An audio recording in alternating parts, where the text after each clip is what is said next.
যারা সিট পান না এখনো আমাদের আইসিটি সেল আছেন, আইসিটি সেলের কাছ থেকে সিট বরাদ্দ নিয়ে প্রকোষ্ঠের কাছ থেকে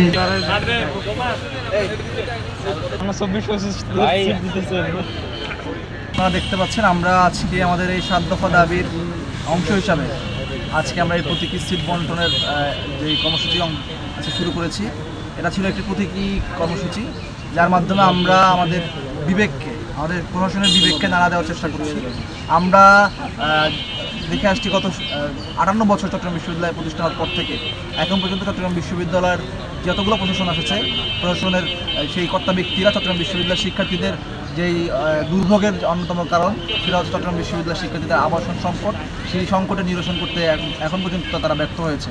আমরা মনে করছি বর্তমান যে প্রশাসন রয়েছে, আমরা বলি জুলাইয়ের প্রশাসন চট্টগ্রাম বিশ্ববিদ্যালয়ের সকল শিক্ষার্থীদের ভাষা বুঝবে বলে আমরা মনে করছি, কিন্তু 10 মাসে এখন পর্যন্ত তারা এখানে কোনো কার্যকারী পদক্ষেপ গ্রহণ করতে পারে নাই।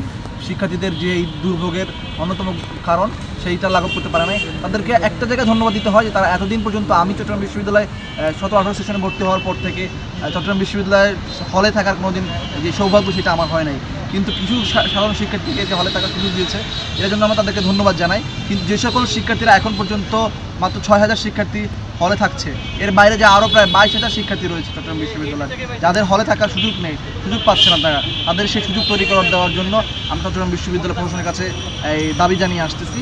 আমরা মনে করছি আমাদের এই দাবি তারা আমলে নিয়ে বিশ্ববিদ্যালয়ের শিক্ষার্থীদের ভোগান্তি লাঘব করবেন। এবং আর একটা গুরুত্বপূর্ণ বিষয় হচ্ছে, আপনারা জানেন আজকে চট্টগ্রাম বিশ্ববিদ্যালয়ের 24-25 সেশনের শিক্ষার্থীদের ওরিয়েন্টেশনের মাধ্যমে ক্লাস শুরু হচ্ছে, কিন্তু 24-25 সেশনের একজন সিঙ্গেল স্টুডেন্টকেও বিশ্ববিদ্যালয়ের কোনো হলে থাকার ব্যবস্থা বিশ্ববিদ্যালয় প্রশাসন করে নাই। এই যে বিভিন্ন দূর দূরান্ত থেকে আসা নবীন শিক্ষার্থী যারা চট্টগ্রাম শহর চিনে না, চট্টগ্রাম বিশ্ববিদ্যালয় অলিগুলি চিনে না, যারা চট্টগ্রামের এই জোবরা অঞ্চলকে চিনে না, এখানকার মানুষের পরিবেশ কালচারের সাথে পরিচিত নয়, এখানকার ভাষার সাথে পরিচিত নয়, সেই সকল শিক্ষার্থীরা আসলে কোথায় থাকবে, তাদের খাবারের ব্যবস্থা কী হবে, তাদের থাকার ব্যবস্থা কী হবে, এই যে একটা অনিশ্চয়তা, সেই অনিশ্চয়তা কাটানোর জন্য প্রশাসনের কোনো উদ্যোগ নাই, যেটা আমাদের জন্য অনেক বেশি হতাশার এবং দুর্ভাগ্যজনক। আমরা সেই দুর্ভাগ্যকে, সেই হতাশাকে প্রতীকী প্রতিবাদের মাধ্যমে আজকে প্রকাশ করছি। আমরা মনে করছি আমরা হয়তো বিশ্ববিদ্যালয়ের শিক্ষার্থীদেরকে একটা সিট দিতে পারবো না, কিন্তু তাদের পক্ষ হয়ে আমরা আমাদের এই প্রতিবাদটা জানাতে পারতেছি, আমরা প্রশাসনকে এই মেসেজটা দিতে পারতেছি যে শিক্ষার্থীদের আমরা আপনি জানেন যখন আমরা ইন্টারমিডিয়েটে ভর্তি হয়েছি, যেই কলেজে বা যেই মাদ্রাসা ভর্তি হয়েছি, সেখানে কিন্তু আমাদের জন্য সিটের ব্যবস্থা করছে। আমরা যখনই যেই দিন ক্লাস শুরু করেছি তার আগের দিন থেকে আমাদের হলের সিটটা নিশ্চিত করেছিল।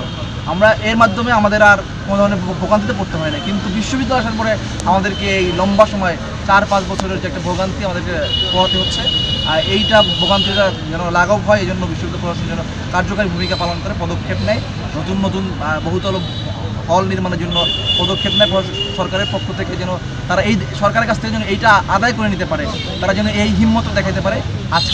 সেজন্য আজকে আমাদের প্রতীকী প্রতিবাদটা। আচ্ছা, এই কর্মসূচির আগে কি আপনাদের প্রশাসনের সাথে কোনো রকম কথা হয়েছিল, কিংবা আজকের এই কর্মসূচি করার পর আপনারা বলছেন যে অ্যাটলিস্ট ওনারা যেন রোড ম্যাপ প্রকাশ করে, সেটা আপনারা চাচ্ছেন, তো এটার কি কোনো ডেডলাইন আছে যে কতদিনের মধ্যে আপনারা এটা চাচ্ছেন? জি, ধন্যবাদ জানাচ্ছি আপনাকে। আমরা একটা বিষয়, আমরা গত পরশু দিন যে সংবাদ সম্মেলন করেছিলাম, সেখানে আমরা আমাদের 10 জুলাই পর্যন্ত একটা টাইমলাইন দিয়েছিলাম। আমরা আমাদের আন্দোলনের একটা যেই ক্যাম্পেইন, এরপরে মানববন্ধন, বিভিন্ন ধরনের কর্মসূচি আমরা ঘোষণা করেছিলাম, সেখানে 10 জুলাই পর্যন্ত একটা সময় বেঁধে দিয়েছিলাম যে এর মধ্যে প্রশাসনকে একটা পদক্ষেপ গ্রহণ করার জন্য আমরা দাবি জানিয়েছি। আশা করি এর মধ্যে যদি প্রশাসন আমাদের দাবিগুলোকে মেনে নিয়ে তারা তাদের পদক্ষেপগুলো গ্রহণ করার জন্য প্রাথমিকভাবে সূচনা করে, তাহলে আমরা এইটার জন্য প্রশাসনকে সাধুবাদ জানাবো।